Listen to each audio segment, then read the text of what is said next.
प्रिय विद्यार्थियों, हिंदी क्लासेज में आपका स्वागत है। हमारा विषय है क्रिया। हम प्रयोग एवं रचना के आधार पर क्रियाओं के भेद पढ़ रहे थे। आज हम पढ़ेंगे प्रयोग या रचना के आधार पर क्रिया का तीसरा और चौथा भेद। सबसे पहले हम पढ़ेंगे प्रयोग या रचना के आधार पर क्रिया का तीसरा भेद है संयुक्त क्रिया। सबसे पहले हम ये जानेंगे कि संयुक्त क्रिया होती क्या है, संयुक्त क्रिया कहते किसे हैं। तो यहाँ पर संयुक्त क्रिया की परिभाषा है, वे वाक्य जिनमें दो असमान क्रियाएं एक साथ आए तो उन वाक्यों की क्रिया संयुक्त क्रिया होती है, या उन वाक्यों की क्रिया संयुक्त क्रिया कहलाती है। जिस तरीके से निम्न उदाहरणों द्वारा यह समझाया गया है। पहला उदाहरण है अभिषेक उठ बैठा। अभिषेक उठ बैठा, यहाँ ये वाक्य है अभिषेक उठ बैठा। इसमें दो असमान क्रियाएं एक साथ आई हुई हैं, जैसे उठ, उठना और बैठना। उठना, एक तो उठना और फिर बैठना, तो ये यहाँ पर दो असमान क्रियाएं हैं। इसलिए हम कह सकते हैं कि उठ बैठा जो क्रिया है वो संयुक्त क्रिया है, या अभिषेक उठ बैठा ये वाक्य है वो संयुक्त क्रिया का उदाहरण है। इसी तरीके से हम दूसरा उदाहरण पढ़ेंगे, गंगाराम जाग उठा। गंगाराम एक तो जागा है और फिर उठा है, तो जागना और उठना दोनों क्रियाएं एक साथ आई हैं और दोनों क्रियाएं यहाँ पर असमान हैं। इसलिए जाग उठा जो क्रिया है वो संयुक्त क्रिया है, और गंगाराम जाग उठा ये वाक्य है वो संयुक्त क्रिया का उदाहरण है। इसी तरीके से हम तीसरा उदाहरण पढ़ते हैं, गंगाराम चल वसा। एक चलना और एक वसना, वास करना यानी कि रहना या निवास करना होता है इसका अर्थ। तो गंगाराम चल वसा, तो एक तो चलना क्रिया है और दूसरी क्रिया है वसना। वसना यानी कि वास करना, रहना। तो ये दो असमान क्रियाएं एक साथ आई हैं, इसलिए हम कह सकते हैं कि चल वसा जो क्रिया है वो संयुक्त क्रिया है, और गंगाराम चल वसा ये वाक्य है वो संयुक्त क्रिया का उदाहरण है। इसी तरीके से अब हम पढ़ते हैं प्रयोग या रचना के आधार पर क्रिया का चौथा भेद है सजातीय क्रिया। सबसे पहले हम ये जानेंगे कि सजातीय क्रिया होती क्या है, सजातीय क्रिया कहते किसे हैं। तो यहाँ पर इसकी परिभाषा है, वे वाक्य जिनमें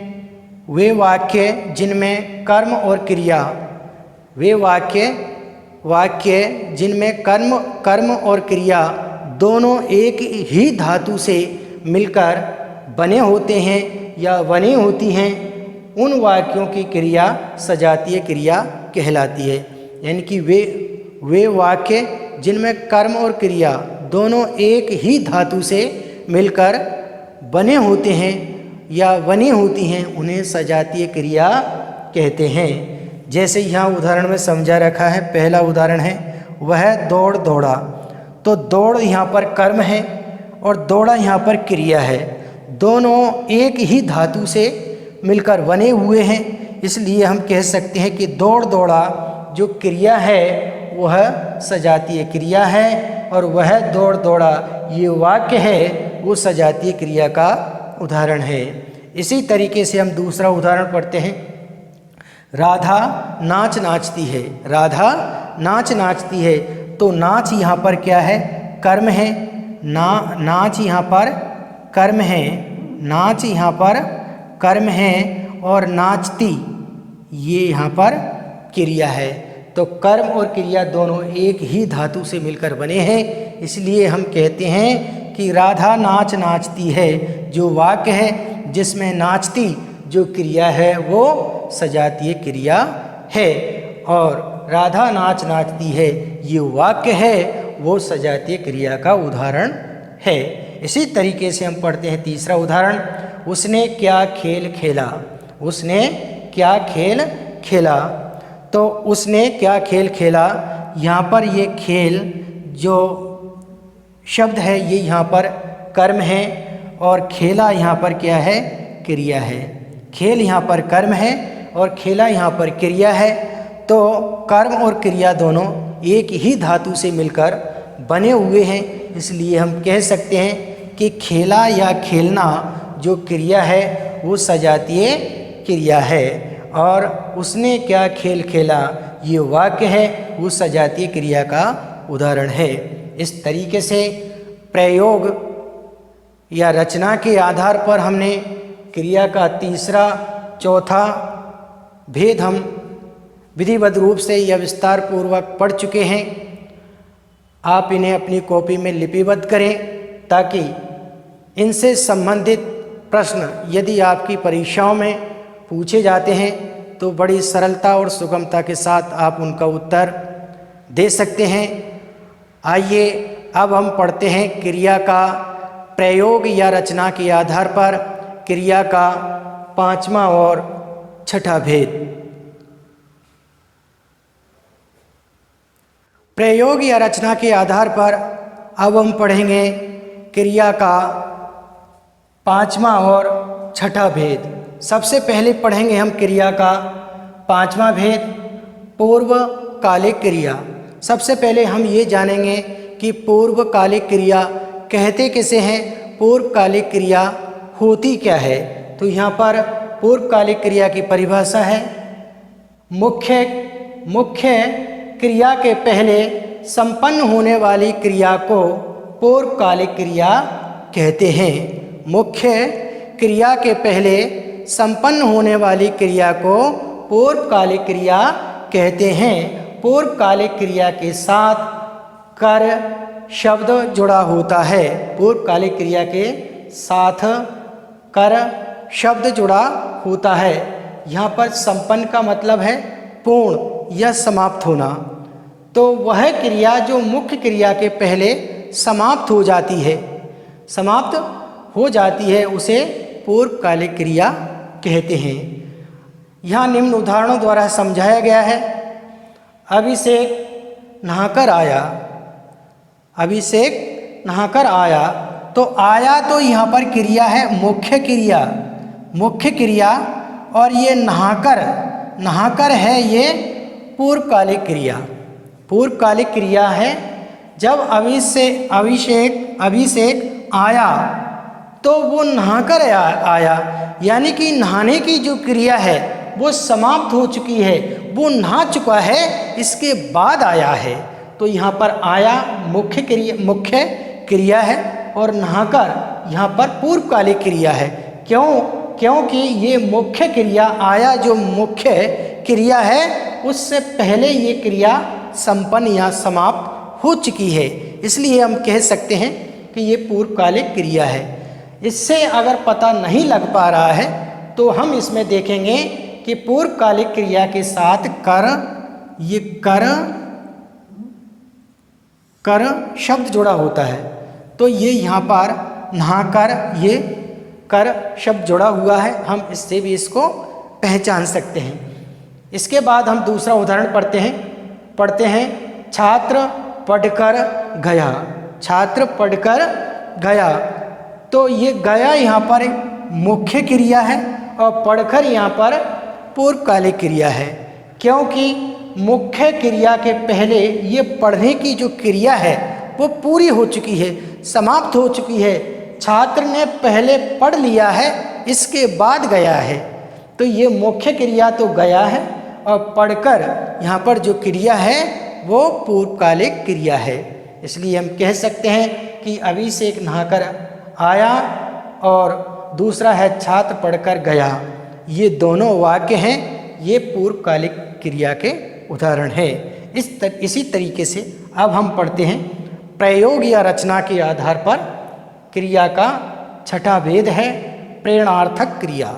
सबसे पहले हम ये जानेंगे कि प्रेरणार्थक क्रिया होती क्या है, प्रेरणार्थक क्रिया कहते किसे हैं। तो यहाँ पर प्रेरणार्थक क्रिया की परिभाषा है जहाँ कर्ता स्वयं कार्य न करके किसी दूसरे से कार्य कराता है उसे प्रेरणार्थक क्रिया कहते हैं। जहाँ कर्ता स्वयं कार्य नहीं करता है, किसी दूसरे से कार्य को कराता है, उसे प्रेरणार्थक क्रिया कहते हैं। यहाँ पर निम्न उदाहरणों द्वारा समझाया गया है। मालिक ने नौकर से गड्ढा खुदवाया। मालिक ने नौकर से गड्ढा खुदवाया। ये गड्ढा खुदवाया। तो मालिक यहाँ पर क्या है, कर्ता है। यहाँ जहाँ कर्ता स्वयं कार्य न करके, तो मालिक तो यहाँ पर क्या है, कर्ता है। मालिक कर्ता है। इस मालिक ने स्वयं कार्य नहीं किया है। गड्ढा खुदवाने का जो कार्य करवाया है वो किससे करवाया है, नौकर से। इस मालिक ने जो करता है इसने खुद स्वयं ने कार्य नहीं किया है, इसने किसी दूसरे नौकर से कार्य को करवाया है। तो मालिक ने नौकर से गड्ढा खुदवाया। इस वाक्य में खुदवाया जो क्रिया है वो प्रेरणार्थक क्रिया है।